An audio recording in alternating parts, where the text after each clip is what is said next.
네, 이번 시간은 우리 경제도 고민해 보고요. 우리 투자도 한번 점검해 보는 시간 갖도록 하겠습니다. 경제썰전 함께 해 주실 분 고란 기자 나오셨고요. 어서 오십시오. 네, 반갑습니다. 안녕하세요. 네, 알고란 고란입니다. 네, 알고란 고란 기자. 알고란 고란. 네. 네. 자, 그리고 고란에 압권 고란 권순우. 도란도 있었는데. 아니 지금 죄송해요. 네. 앞권. 네네네. 네. 압권의 권순우 기자님. 압권 권순우입니다. 네, 반갑습니다. 자, 권순우 기자님은 다녀오셨죠? 예, 대통령 순방 동행 취재 갔다 왔습니다. 아유, 이야, 축하드립니다. 부자입니다. 근데 이게 축하할 일입니까? 아니 기자하면서 아니 그거 진짜 부자들만 갈 수 있는 거고. 전용기 타봐야죠. 그 에어포스원 한번 타봐야 되는데 아무나 하는 거 아닙니다. 우리 못 타봤습니다. 정치부에서 다른 좀 기자들 가지 왜 않으세요?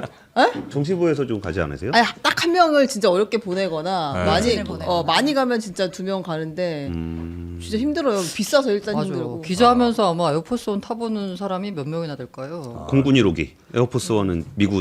미국 네. 아직 입에 붙어가지고 죄송합니다. 아직 영화 보는 거 생각나가지고. 네. 네, 저도 청와대 출입을 잠깐 하긴 했었는데 아. 탄핵된 박근혜 청와대 아. 말미. 네, 타보셨어요? 못 타봤죠. 아, 탄핵되는 또 어디 갑니까? 자, 그래서 이제 다녀오셨는데 어디 다녀오셨어요? 그 벨기에랑 네. 이탈리아랑 프랑스. 프랑스로는 안 들어가고 프랑스로는 대통령이 들어가고 네. 그 길 건너편에 그 스위스 제네바가 있습니다. 야 거기서 들어가셨어요. 네, 에비앙은 또 호텔값 비싸다 그래가지고 거기 못 들어갔어요. 에비앙 물값도 그래요. 비싸요. 네, 네.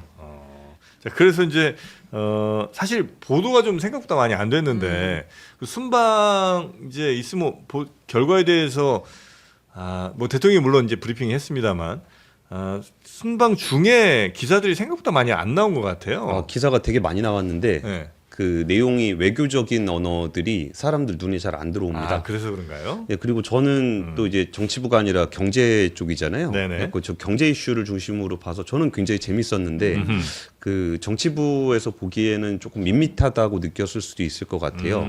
뭐 예를 들면 저런 게 있었습니다. 네. 그 이탈리아에 갔는데 일단은 이탈리아에서 우리나라 기업에 세제 혜택을 주기로 했다. 그러면 그게 잘 눈에 안 들어올 건데 네.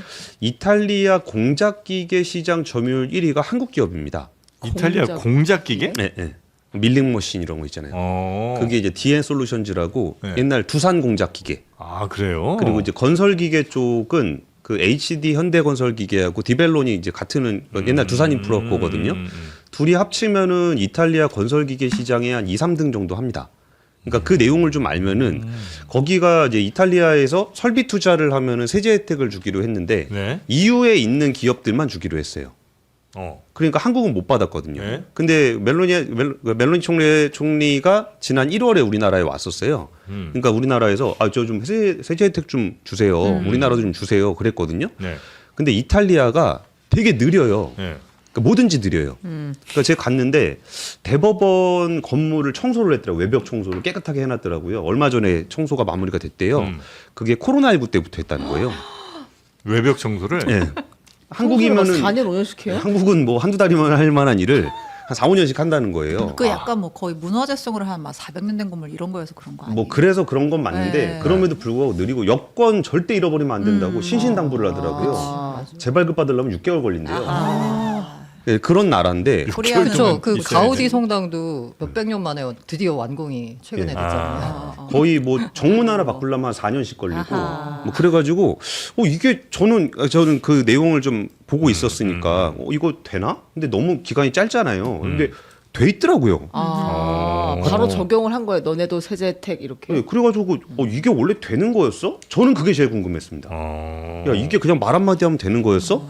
그래서 거기가 이제 제가 아무데 취재가 안 되니까 이게 뭐 어떻게 된 건가 막 그러고 있었는데 갔다 와서 대통령 기자회견에서 그 얘기를 하더라고요. 그러니까 이탈리아 하원 의장을 만났는데 하원 의장이 그렇게 얘기했대요. 대통령이랑 네, 만났어요? 대통령이랑 하원 의장이랑 그 이탈리아 하원 의장 국회의원이죠. 네네. 의원님 이거 우리 스타일 아니라고. 이렇게 빨리 한 적이 없다. 이거는 이탈리아 스타일이 아닌데 빨빨 좀 해라 이거 좀. 특별히 해준 거다 이거. 그래요? 네, 그런 것들이 결국은 이제 우리나라 기업들이 세제 혜택을 만약에 못 받게 되면 점유율이 순위가 많이 밀렸을 건데 거기에서 좀 혜택을 받던 것도 저한테는 굉장히 인상적인 그런 장면이었습니다. 이것도 좀 우리가 알긴 알아야 되는데 뭐 보도가 잘 안 나오니까 그러니까 나왔는데 우리가 못 봤을 수도 있죠 뭐. 그러니까 조금씩 이제- 있어요. 근데 여기가 또 썰을 풀기 시작하면 끝도 없는데. 그러니까 그 트럼프 대통령이 막 EU 멱살 잡고서 너네 뭐 국방비도 안 내고 맨날 무임승차만 하고 막 이거 가지고 멜로니 총리하고 맨날 싸우고 있거든요. 그러니까 EU에서 오케이 우리 국방비 쓴다. 국방비 이만큼 쓸 거니까 나라별로 필요한 사람 지원해달라 그래. 그러니까 이탈리아가 손을 들고 한 200조를 땡겨왔습니다. 근데 대단하네. 무기를 사면은 국민들한테 도움은 안 되잖아요. 그러니까 저희가 탱크가 지나가는 길을 깔겠습니다. 이러고서 그동안 안 깔았던 도로를 깔고 있는 거예요. 이탈리아가요? 네. 제일 많이 가져왔어요.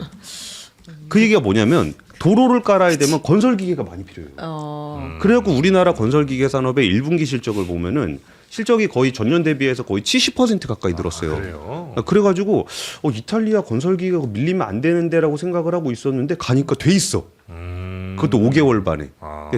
저는 재밌었는데 그게 다른 분들 보시기에는 뭐 그런 것도 있었나 뭐 이런 그런 것들이 좀 이것저것 있었던 모양이군요. 네. 네. 티가 별로 많이 안 났지만. 네. 근데 이제 이번에 사실 제일 그래도 국민적인 관심이 있고 좀 큰 건이라고 생각하는 거는 캐나다 잠수함 사는 거잖아요. 네, 네. 근데 그거는 아직은 모르는 거죠. 모르는 거죠. 그러니까 독일과 우리가 이제 치열하게 경쟁하고 있는 거고 예. 분명히 제품은 우리가 더 좋고 가성비는 더 좋죠. 좋죠. 네, 네. 네. 근데 우리는 이제 뭐 캐나다에 뭐 수소 자동차 수소 무슨 저 시설이든 아니면 네, 자동차 충전소랑 공장이든 네. 현대차 액화수소. 같이 가서 예. 네, 해줘야 되는 거고. 예. 거기에 또 에피소드를 말씀을 드리면 네, 네. 이것도 거의 기사가 안 나왔으니까 잘 모르실 거예요. 네. 캐나다 총리를 만나고 독일 총리를 만났는데 캐나다 총리를 만나는 시점에 독일 쪽, 그러니까 캐나다 쪽 언론에서 되게 난데없는 얘기가 하나 나왔어요. 근데 그거는 한글 기사도 보도가 조금 된 것 같은데 갑자기 하나오션이 캐나다에 있는 회사하고 23조짜리 LNG 그 해양 플랜트를 만든다는 프로젝트가 갑자기 짠하고 나온 거예요. 네. 그러니까 이제 독일 총리하고 우리나라 대통령하고 이제 캐나다 총리한테 가서 좀 잘 보이려고 막 그러고 있을 거 아니에요. 근데 그 타이밍에 갑자기 23조짜리 프로젝트를 빵 터트린 거예요. 그러니까 준비하고 있었던 거지. 네. 그럼 독일 총리 얼마나 열받았겠습니까? 네. 그건 뭐 터뜨려야지. 야, 그거 반칙 아니야? 야, 그런 거 있으면 미리 얘기했어야 되는 거 아니야? 네. 뭐 이런 건데 이게 왜 그 대통령 순방 얘기에 이게 재미가 없냐면은 제가 이거 한번 워딩 하나 한번 읽어드릴게요. 이게 보면 별로 재미가 없습니다. 뭐라고요? 그 방산 강국인 한국이 신뢰 기반의 캐나다의 안보 역량 강화에 적극 기여해 나갈 준비가 되어 있다고 강조했다. 이런 별로 재미가 없잖아요. 네. 이 캐나다에 있는 잠수함 프로젝트가 어떤 의미가 있냐면 그 독일하고 캐나다는 나토로 묶여 있는 국가들이에요. 그리고 독일에서 강조하고 있는 부분들은 뭐냐면은 지금 노르웨이하고 같이 잠수함을 만들고 있거든요. 네. 그러면은 이거를 셋이 같이 만들자. 똑같은 거를 세 나라가 같이 쓰면서 안보 동맹을 통해서 부품도 공유하고 여기 전략도 같이 공유하면서 군사 동맹을 이어가자라고 하고 있어요. 네. 근데 캐나다 입장에서는 지금 미국이라는 나라가 되게 신경이 쓰이잖아요. 무슨 51번째 주라는 둥, 뭐 예, 여기 예, 주지사 하라는 둥 그랬고, 야 이거 안보를 유럽 쪽으로 손을 내밀어야 될까, 아니면 혹시 아시아 쪽으로 손을 내밀어야 될까를 캐나다는 고민을 하고 있어요. 근데 이 상황이기 때문에 이재명 대통령이 쓱 가서 우리가 그 캐나다 안보 역량 강화에 적극 기여할 준비가 되어 있습니다. 라는 메시지가 그 포인트를 공략을 했던 거예요. 그리고 그 다음 표현들을 보면은 원유, LNG, 핵심 광물 등 분야에서 호혜적 협력을 확대해 나가기로 했습니다. 이거 되게 외교적으로 재미없는 용어잖아요. 네. 그럼 예를 들어서 핵심 광물은 뭐냐면은 2차 전지를 얘기하는 겁니다. 2차 전지 광물 리튬이 캐나다에 있어요. 근데 거기는 리튬을 가공하고 사용해서 배터리 소재를 만드는 기술이 없어요. 그래서 우리 가야죠. 그러니까 쓱 가가지고 저희가 핵심 광물 좀 같이 해보시지 않겠습니까? 요 보너스로 주겠다는 얘기인 거고. 네. 여기 보면은 뭐 LNG라든지 아니면은 원유 이런 것들은 저희 요새 중동 때문에 원유 골치 아픈 거 아시죠? 네. 저희 중동 거 원유 물량 좀 줄일 겁니다. 그럼 저희가 어디서 살 거게요? 하러 간 거예요. 그리고 LNG 아까 LNG 프로젝트 23조짜리 공개했다 그랬잖아요. 네. LNG 해양 플랜트 누가 제일 잘 만드냐? 우리나라죠. 당연히 우리나라가 제일 잘 만들고요. 네. 그렇게 만들어진 LNG를 어디가 제일 많이 쓰냐? 한국, 중국, 일본이 일본. 제일 많이 씁니다. 그러면 LNG를 운반할 수 있는 배 누가 만들어요? 한국이 만들어요. 예. 이거를 다 키워드로 담아놨는데 정상 외교다 보니까 그거를 저희가 어느 회사에서 얼마짜리를 어떻게 해드릴 거예요? 그런 얘기는 안 한 거예요. 그래가지고 이게 점잖은 표현으로 나온 거고 그럼 독일 총리랑의 대사도 이거 되게 외교적인 용어를 좀 풀어드릴 필요가 있는데 이거를 우리가 뭐 방산 분야에서 뭐 공동으로 열심히 한번 해보자 뭐 이런 얘기가 써 있어요. 네. 그러니까 기사가 눈에 전혀 안 들어오죠. 네. 이 얘기가 뭐냐면은 야 우리 둘 다 방산하는 나라들끼리 경쟁을 하니까 결국은 무기 사는 애들만 좋더라.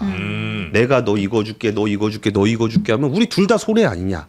그러니까 우리 공동으로 방산 전략을 짜보면 어떻겠냐. 이게 이전에 호주 때도 그랬습니다. 네. 호주의 레드백 우리 그 전차 들어갈 때 그때 또 독일이랑 경쟁을 하게 되니까 자꾸 뭘 퍼줘야 되는 거예요. 이 경쟁을 계속적으로 하게 되다 보니까 독일에서 쓱 와가지고 아주 같이 하면 어떻겠냐라는 거는 독일은 전형적인 방산 강국입니다. 네. 근데 우리나라는 최근까지도 방산 수출을 해본 적이 없는 나라예요. 근데 쓱 와서 공동으로 해보자라고 얘기하는 거는 이제 경쟁이 된다라는 걸 독일이 인정하고 있는 겁니다. 네네. 그러니까 앞으로 예를 들어서 유럽에서 뭔가 방산 프로젝트가 생겼다. 네. 그럼 이건 독일이 다 먹는 게임이거든요. 근데 공동으로 하자며요. 그러면은 여기서도 이제 협력할 수 있는 여지들이 생기는 거예요. 그래서 외교적 용어들은 너무 재미없는 말들로 이루어져 있는데 이거는 그 상대방이 있기 때문에 그런 거거든요. 그래서 이런 것들은 좀 해설이 좀 필요한데 네. 이거는 좀 경제 쪽 기자가 해설하기가 좀 더 편하지 않았을까 싶어요. 알겠습니다. 자, 그래서 많은 성과들이 있는데 좀 재미가 없는 뉴스로 나오다 보니까 우리가 많이 좀 모르고 있다. 예. 그 트럼프 대통령 만난 얘기도 재밌습니다. 그 하나만 또 가볼까요? 여기까지만 그러면? 할까요? 네, 또 만찬장 오른편에 앉아서 네. 나눈 이야기. 그거를 가기 전부터 다들 관심이 많았어요. 예. 이게 트럼프 대통령을 만날 것인가. 그래가지고 브리핑 때마다 기자들이 물어봤습니다. 뭐 네. 정식 브리핑, 백 브리핑 막 물어봤는데 네. 그때 했던 얘기가 이렇게 아니 이거 G7은 기간도 좀 짧고 그리고 이제 만나봐야 뭐 별로 할 얘기도 없고 네. 이게 막 계속 그렇게 얘기하면서 의미를 축소하려고 했어요. 그 이유가 뭐냐면은 이게 만약에 성사가 안 되면은 한국 정부나 한국 내부 국내 정치적으로는 천대받았다 그래요. 예. 트럼프 대통령한테 뭐 혼나고 홀대. 외면당했고 홀대받았다 이런 얘기를 막 듣게 패싱 되거든요. 뭐 이런 얘기. 그러니까 아유 별거 아니고요. 지금 만나서 할 얘기도 없고요. 그러면서 계속 의미를 축소를 하고 결국 끝까지 정상회담 얘기가 안 나왔어요. 네. 근데 갑자기 둘이 밥을 먹었다 그러고서 90분 동안 뭐 얘기를 했다는 거예요. 그래서 뭔가 봤더니 그것도 그때 순방 중엔 안 남았는데 끝나고 나서 기자회견 때 이재명 대통령이 직접 얘기를 했어요. X에 사진 한번 올렸잖아요. 그 사진 네, 올렸는데 네, 그게 왜 그렇게 된 건지를 네. 몰랐거든요. 네. 그랬더니 마크롱 대통령이 쓱 와가지고 거기가 제일 필요한 것 같아서 제가 특별히 배치했습니다. 소개팅 느낌이 여기를 했다고 갔다는 거예요. 아, 네. 그래요? 둘이 그럼 잘해봐. 마크롱 대통령한테 그럼 얘기를 좀 해놓은 건가? 약을 친 거예요? 근데 그거는 이거는 이제 해석의 영역인데 네. 거기 가셨던 분들하고 좀 얘기를 해봤어요. 네. 그럼 EU에서 우리를 왜 그렇게 환대를 할까라는 부분들이 좀 있었는데 EU 입장에서도 트럼프 대통령이 굉장히 불편해요. 그리고 그렇겠지. 마크롱 대통령은 특히 트럼프 대통령이랑 사이가 안 좋아요. 네. 근데 그 상황에서 한국이 그 통상 협상을 할 때 우리나라 관세 협상할 때 EU에서는 당연히 한국이 그대로 미국이 시키는 대로 할 줄 알았대요. 근데 뭐 일본이 그랬던 것처럼 너무나 당연하게 그냥 할 줄 알았는데 끝까지 개기더라는 거예요. 끝까지 개기고 마지막에 뭐 이렇게 나가리가 되네 마네까지 얘기하다가 결국에 자기들이 원하는 걸 받아가더라는 거예요.